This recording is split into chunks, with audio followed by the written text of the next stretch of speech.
Muy buenas a todos. Mi nombre es Jorge Daniel Otaiza, comisionado de JUS 360, el portal jurídico de la Asociación Civil Jus et Veritas. En esta oportunidad nos encontramos con Juan Carlos Ruiz y conversaremos sobre el cambio jurisprudencial del Tribunal Constitucional peruano respecto al derecho de los pueblos indígenas y originarios de la consulta previa, ¿no? Que también implicaría quizás un desconocimiento de la jurisprudencia vinculante de la Corte Interamericana de Derechos Humanos sobre dicho derecho. El doctor Ruiz Molleda es abogado por la Pontificia Universidad Católica del Perú, con estudios concluidos en la Maestría de Derecho Constitucional de la misma Casa de Estudios. Actualmente se desempeña como responsable del área de litigio constitucional del Instituto de Defensa Legal IDL. Muchas gracias, Juan Carlos Ruiz. Gracias por estar presente en esta entrevista. Mira, Jorge, es un gusto, siempre es un gusto conversar con ustedes, a tu disposición en lo que creas conveniente. Muchas gracias. Para comenzar, quisiera proponerle una serie de preguntas generales, ¿no? Como para que Vale. nuestra audiencia se familiarice un poco más con este derecho a la consulta previa, ¿no?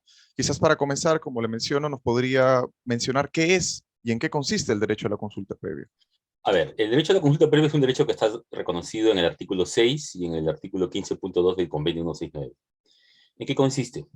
Es el derecho que tienen los pueblos indígenas, que cada vez que el Estado prevé adoptar una decisión administrativa, un permiso de exploración, de explotación, una construcción de una carretera, o una medida normativa, una ley, una ordenanza, susceptible de afectarles directamente, tiene que ser consultado. Entonces, el derecho a que se les consulte cada decisión que les afecta directamente.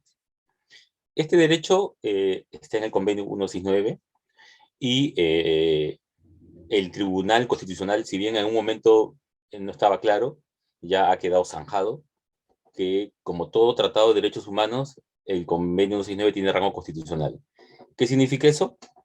Que cuando el Estado firma y ratifica un tratado internacional de derechos humanos, los derechos que hay en ese tratado se vienen a incorporar normativa e interpretativamente en la Constitución. En pocas palabras, el Convenio 19, como la Convención Americana y los otros tratados de derechos humanos, es una especie de adenda, viene a complementar los artículos de la Constitución. Entonces, ese es el derecho a la consulta, un derecho de rango constitucional, parte del ordenamiento jurídico nacional.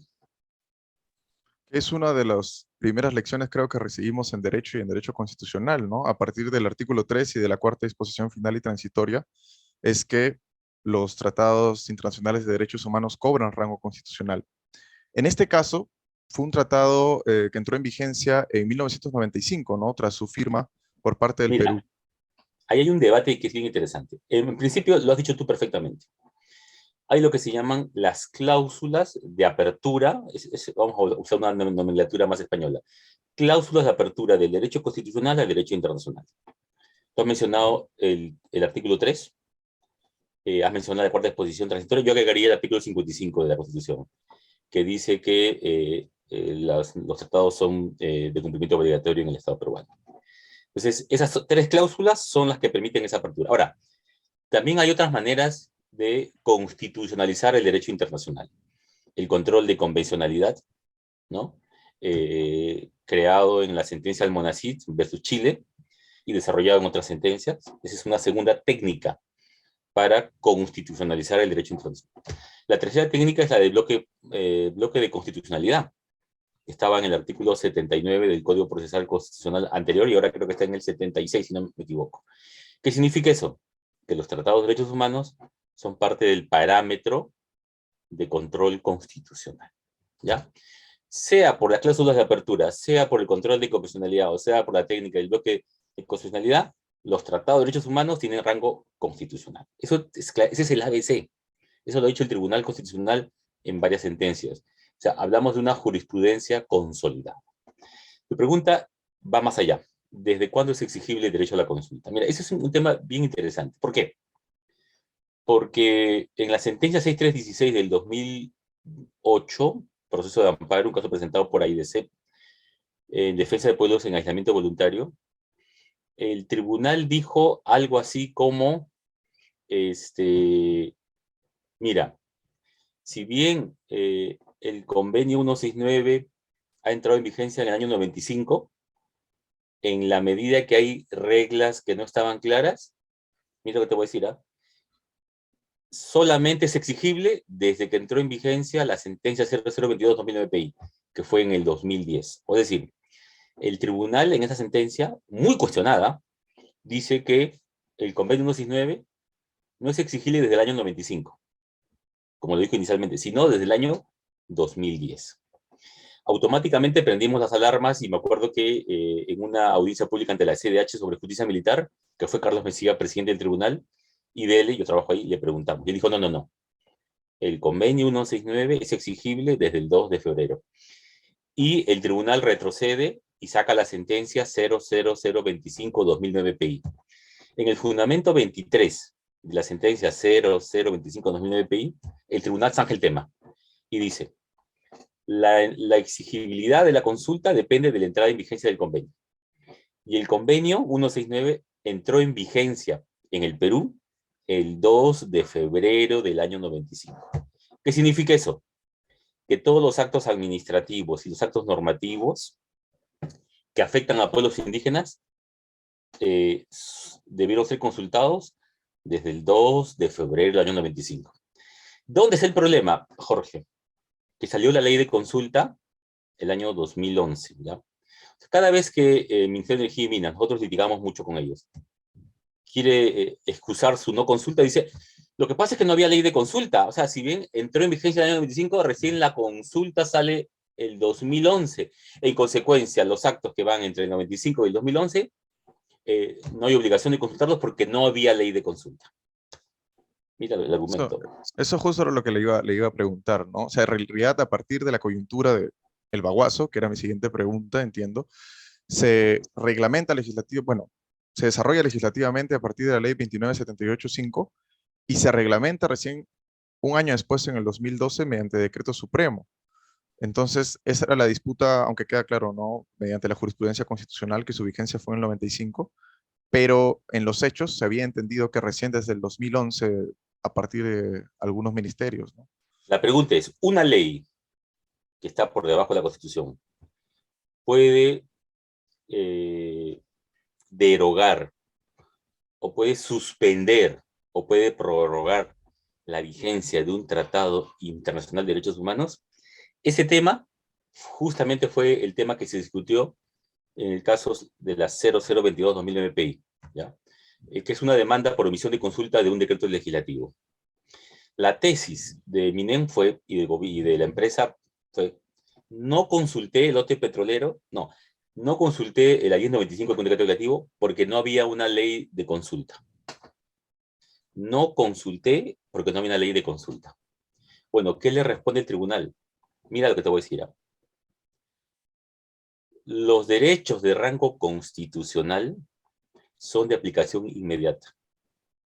Es decir, el poder constituyente que se expresa en la Constitución y cuyo intérprete es el Tribunal Constitucional, no puede estar sometido al poder constituido que es el Congreso. Porque si tú dices que el convenio 169 no tiene efecto hasta que sale la ley de consulta, estás diciendo entonces que el poder constituyente está sometido al Congreso, lo cual es una aberración. Entonces, ¿qué dice el Tribunal Constitucional? Y lo dice en la 0022-2009 PI, en el fundamento 11.12. Las normas de rango constitucional cargadas en derechos, ¿no es cierto?, son de aplicación inmediata. Y su vigencia y el despliegue de efectos normativos no está sometido a una ley de desarrollo legislativo o una norma de desarrollo reglamentario.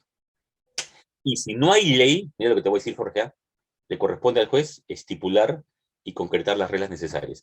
En otras palabras, el argumento de que solamente la consulta previa es exigida desde el 2011 se cayó.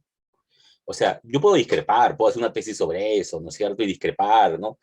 Pero jurídicamente, el Tribunal Constitucional ha dicho que la consulta previa es exigible desde el 95. ¿Qué significa eso, Jorge? Y te lo pregunto por lo siguiente, ¿no es cierto? El artículo 45 del nuevo Código Procesal Constitucional aprobado por ley 31307 dice que solo tengo 60 días hábiles para presentar el amparo luego de la ocurrencia del hecho lesivo. 60 días hábiles. Imagínate, por ejemplo, un caso que estamos litigando, Chose Marca. Dos permisos de agua en el 2004, de las 5 fuentes de agua, 4 fuentes de agua le dan la Autoridad Nacional del Agua permiso de uso del agua a Sauter Perú. De los 5 fuentes de agua le da 4, y eso está en el territorio de la comunidad Chosemarca. Entonces, oye, no me has consultado, presentamos una demanda de amparo. ¿Qué va a salir a decir el procurador del MINEN o el abogado de Sauter? Excepción de prescripción. Pasaron 60 días hábiles. El 45, el artículo 45 del inciso 45, inciso 5 del nuevo Código Procesal Constitucional dice: cuando la violación es por omisión, no corre plazo. Es decir, cuando el hecho lesivo es omisivo, no corre plazo. En consecuencia, yo puedo presentar un amparo contra la omisión de consulta de un permiso de agua del 2004. Oye, pero pasaron los 60 días hábiles. Demórate. Mi hecho lesivo no son los permisos, ¿no? Es que Si no mi se hecho lesivo consultó. serían los permisos, correría los plazos y perdería. Mi hecho lesivo es la omisión de consulta de esos 2 actos. En consecuencia, al ser omisivo, el hecho lesivo no corre plazo. Y eso es lo que utilizamos en la... Entonces, sí es importante, Jorge, tú das en el punto la discusión del plazo. Es decir, ¿y qué corresponde aquí? Control difuso, segundo párrafo del artículo 138. Corresponden aplicar en la segunda disposición final de la ley de consulta, que pretende, porque esa ley es bien traposa, esa ley pretende poner 2 candados. No me toques los actos administrativos no consultados y no me toques las normas no consultadas. Pero una ley está, artículo 51 de la Constitución, está por debajo de un Por tratado, debajo. entonces no es posible. Pero algunos abogados, muchos de ellos profesores de la Católica, en varios informes han sostenido que no, que no, que sería una aplicación retroactiva, lo cual no es cierto, ¿no? Ahora, queda claro la vigencia del derecho a la consulta previa, su entrada en vigencia en el 95, a través de una buena línea jurisprudencial del tribunal, en la sentencia del Tribunal Constitucional, ¿no? Usted cita, por ejemplo, en su reciente artículo en Sudaca, el 7 de marzo, ¿no? Adiós a la consulta previa, al menos 3, la 3343-2007 PA, la 22-2009 PI, 6316-2009 PA. Sin embargo, al menos desde noviembre del 2021 hasta la última que es del 20 de enero, son 2 sentencias que cambian radicalmente la postura del Tribunal Constitucional respecto a este derecho a la consulta previa. Si me permite citar precisamente la última sentencia que le he mencionado, la 3066-2019 PA, hay 2 fundamentos jurídicos específicos que prácticamente desconocen todo lo anterior, es decir, todas las sentencias anteriores, ¿no? El fundamento jurídico 3 dice: el derecho a la consulta previa no se encuentra reconocido por la Constitución, ya sea en forma expresa o tácita, por lo que no cabe reclamar respecto de él tutela a través del proceso de amparo, ya que no es un derecho fundamental. Y el cuarto dice: el derecho a la consulta previa emana del convenio 169, el cual no le otorga el carácter de derecho fundamental, por lo que no puede inferirse que se trate de un derecho de tal dimensión y menos que tenga rango constitucional. ¿A qué se debería este cambio y en realidad qué se podría hacer al respecto, ¿no? Si me permite, yo inmediatamente busqué y había una nota de prensa del propio Tribunal Constitucional en agosto el 9 de agosto del 2011 que dice todo lo contrario. Dice: el TC señala que el convenio 169 de la OIT no solo forma parte de nuestro ordenamiento jurídico interno, sino que además detenta rango constitucional por tratarse de un tratado internacional de derechos humanos. Eso que has dicho lo dice primero en la 03343 del 2007, que es el famoso caso Cordillera Escalera, un caso muy, muy interesante, y lo reitera en el fundamento 9 de la 0022-2009 PI. ¿Ya? Entonces, a ver, tú me preguntas, ¿por qué hay cambio? Déjame hacer esa pregunta. Hipótesis. Primero, ha cambiado la composición. Muere Carlos Correlación de Ramos, fuerzas. sí, dentro del tren, muere Carlos Ramos, y antes habían como que dos salas, ¿no? Estaba eh, Y Eloy Ramos. Ledesma y Ramos, y luego estaban los otros, y Ledesma, incluso cuando había empate, Ledesma tenía un voto dirimente, ¿no? Mira, Como incluso yo, presidenta. mira, sí, mira, incluso, mira el caso Morales Bermúdez, ¿ah?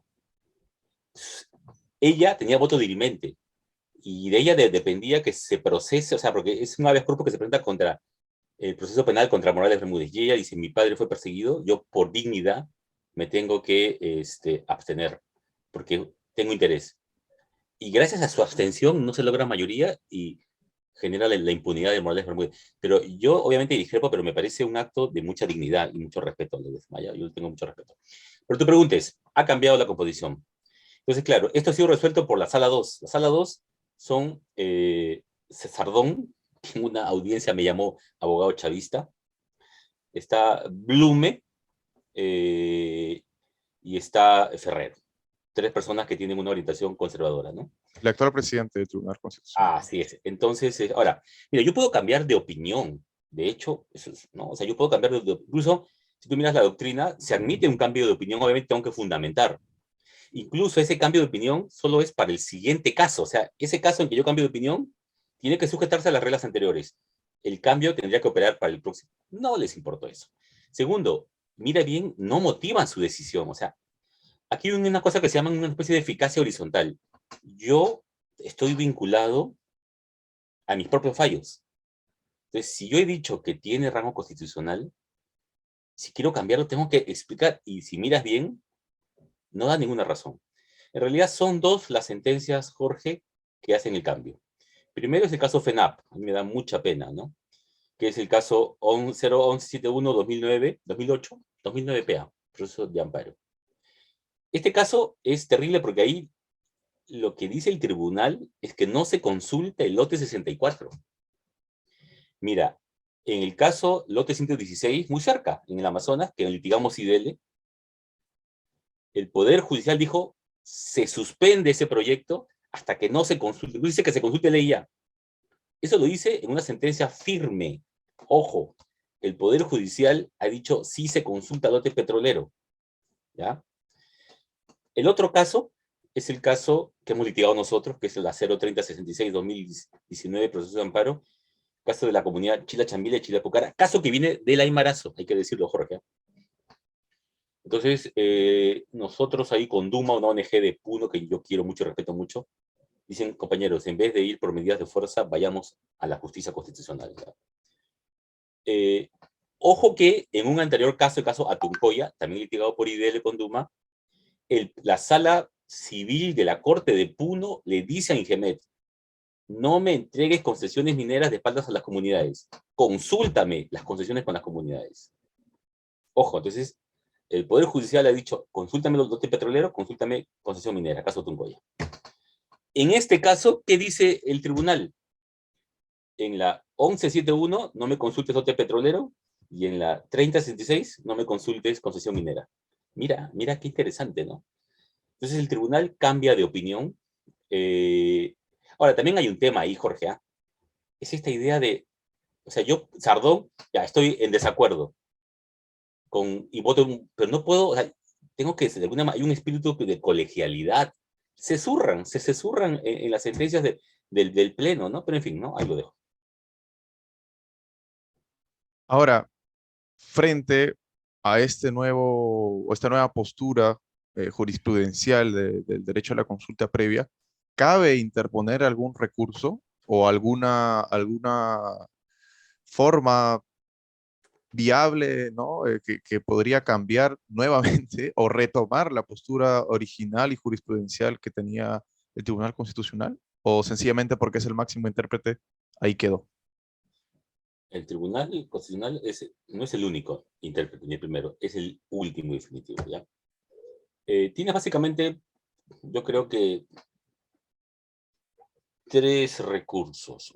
Ya, en principio, el 1.21 del nuevo Código Procesal Constitucional, que no sé qué tiene de nuevo, porque en realidad así le quieren llamar todos, establece la posibilidad del recurso de subsanación, cuando hay un error material manifiesto. Como aquí no hay una motivación, entiendo que es un error. Entiendo que es un error y una pataleta. Entonces, nosotros hemos presentado al día siguiente, a los 2 días que la notifica, un recurso de subsanación. Digo, oye, tribunal, mira, te estás contradiciendo. Explícame por qué te apartas. Estamos esperando que lo resuelva. Otra opción es un recurso de nulidad que no está en el Código Procesal Constitucional, pero que está en el Código Procesal Civil y que se aplicaría supletoriamente, que es cuando hay un manifiesto, cuando hay digamos, un error manifiesto, una violación. Imagínate que no nos notificaron a alguien o que notificaron en otra dirección. veces en el Poder Judicial se abusa de las nulidades. Hay una sentencia del TC que dice, oye, no abuses. El caso Paisana Jacinta que hemos litigado nosotros, que ganamos, oye, a cada rato me declaraban nulo y volvía a primera instancia. Ya. Esa era otra opción. Nosotros votamos por el recurso de subsanación y dependiendo de lo que salga, no te queda la menor duda que vamos a ir a una petición a la CIDH y ojalá podamos llegar a la Corte. Eso en el terreno más jurisdiccional. Aparte, hemos hecho pronunciamientos, hemos enviado una comunicación formal a la CIDH y a la relatora sobre pueblos indígenas, a la OIT, ¿no? Estamos por enviar. Y ahorita hay mucho, pero mucho malestar. En Puno ya se habla de un segundo aymarazo. Entonces el Tribunal Constitucional no ha medido las consecuencias. O sea, no ha medido las consecuencias. O sea, o sea, mira, Jorge, yo puedo discrepar contigo cuál es el mejor equipo, si el Cinciano o el Alianza. Pero lo que no podemos discrepar es que 2 más 2 son 4. Si el tribunal ha dicho en su jurisprudencia, o sea, el Tribunal Constitucional es un tribunal que sienta políticas jurisdiccionales, que le da previsibilidad, le da certidumbre al ordenamiento jurídico, ¿no es cierto? Esa es la idea del tribunal, ¿no? Que marque línea jurisprudencial. No es posible que un día amanezca de mal humor con el pie izquierdo y decida negar lo que ha dicho antes. O sea, eso no es sano. Ahora, todo esto genera responsabilidad internacional, ¿no es cierto? Grave responsabilidad internacional. Porque, digamos, aquí, si esto llega a la Corte, viene una sentencia. El problema es que demora bastante, ¿no? Lo de la Corte, ¿no? Este recurso de subsanación, ¿ante cuál instancia se interpone? ¿Ante el propio Ante el tribunal? mismo Tribunal Constitucional. O sea, el Tribunal Constitucional es un tribunal de cúpula.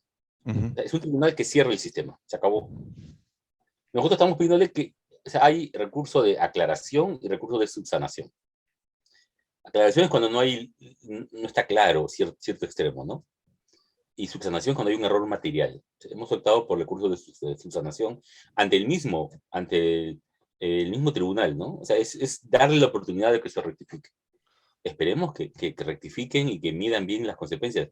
El tema es que, Ahora, mira, yo ya sé qué dice Sardón, pero me sorprende que Blume, magistrado, entre en eso y Ferrero, ¿no? El presidente no tenga claridad sobre digamos, el derecho internacional de los derechos humanos, o sea, que manejan un principio de legalidad del siglo XIX, ¿no? los votos singulares de los magistrados Ledesma y Eloy Espinosa sí son fundamentados para declarar su postura en contra, o al menos en comparación, pienso, a la propia sentencia, que es bastante corta, ¿no? Eh, vi una pregunta que podría ser un poco más extra jurídica. Según los plazos o de su propio conocimiento, este recurso de subsanación se presentaría ante el propio Tribunal Constitucional. Ya fue presentado el viernes Ok, pasado.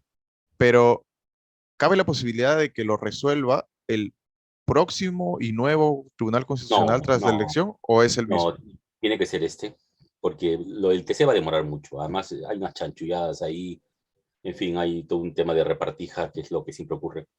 No, tiene que ser y debería serlo pronto. Ahora, mira, o sea, si tú miras esa sentencia, pero mira, tiene cosas raras, porque, por ejemplo, hablando de la 1171, ¿ya? Eloy y Ledesma fundamentan su voto. Y es que, ¿sabes qué cosa? El derecho no es un tema de quién gana, sino quién motiva, quién convence. ¿Ya? Mira el fallo, mira el voto singular de Miranda. Es extraño, porque dice, por ejemplo, que existe el derecho al consentimiento. O sea, además de la consulta, existe un derecho al consentimiento. Interesante, ¿no? Eso Loini y Ledesma lo han dicho. Eso está en el derecho, eso está en la sentencia Saramaca versus Surinam. Eso está, por ejemplo, en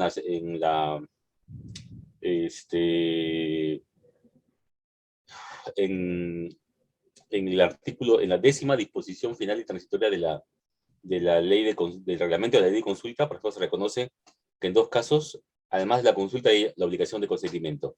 Manipulas sustancias tóxicas y generas desplazamiento.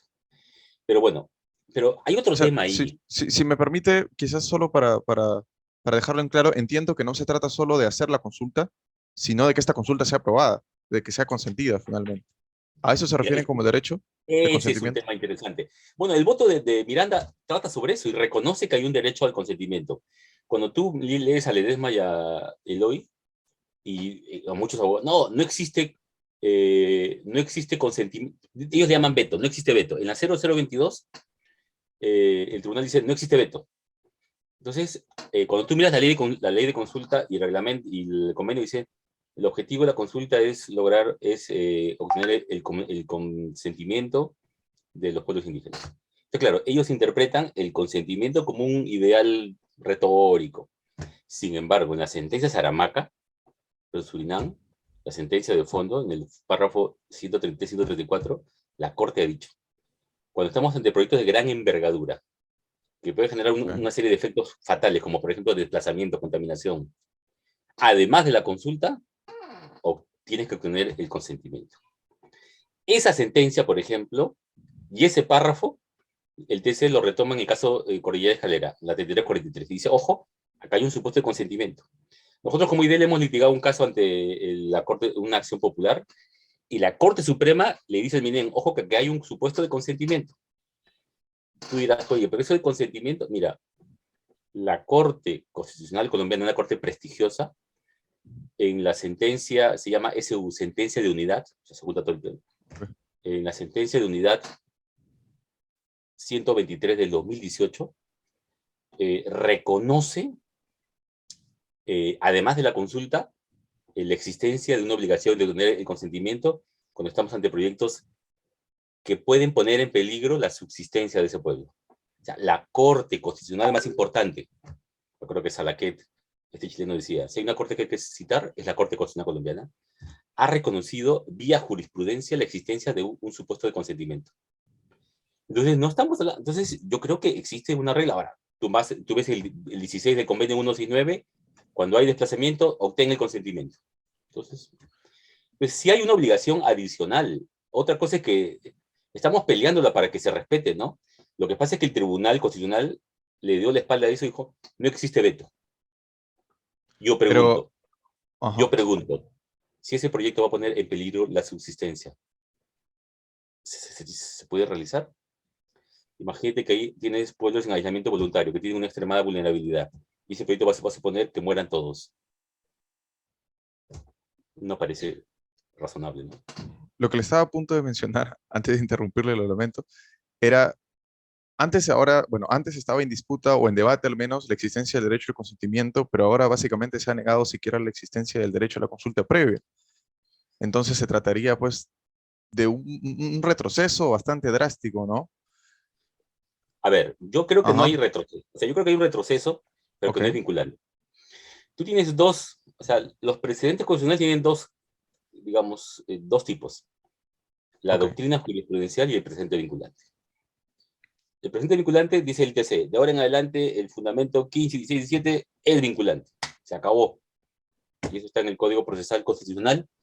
Y eso está en el artículo, exactamente está en el artículo 6. ¿Ya? 6 del título preliminar del nuevo Código Procesal Constitucional. Pero también tienes la doctrina jurisprudencial. Eso está en el artículo 7. Pero ahí, si tú lees autores como Landa, por ejemplo, te dice, oye, no es un fallo. Necesitas un fallo y necesitas dos reiteraciones. Necesitas tres fallos iguales, consistentes, que digan lo mismo. Para que se En México creo considere que precedente vinculante. doctrina Ah, jurisprudencial. perdón, doctrina jurisprudencial. Ok. O sea, que sea vinculante. Ajá. Para que, digamos, sea mientras más reiterado, si un fallo dice una cosa, luego dice A, luego dice B, entonces no. Tiene que ser tres fallos que digan A. Ya, materialmente, entonces, mira que en México son 5 fallos porque tienen que ser consistentes. ¿Ah? Hay un libro muy bonito de Diego López que se llama El derecho de los jueces, que trabaja muy bien. Es esta idea, o sea, no es yo entro a Google y busco una sentencia que me conviene, y esto no es una tómbola. Tú tienes que trabajar con líneas jurisprudenciales. Entonces, acá tienes dos fallos que han dicho que no hay.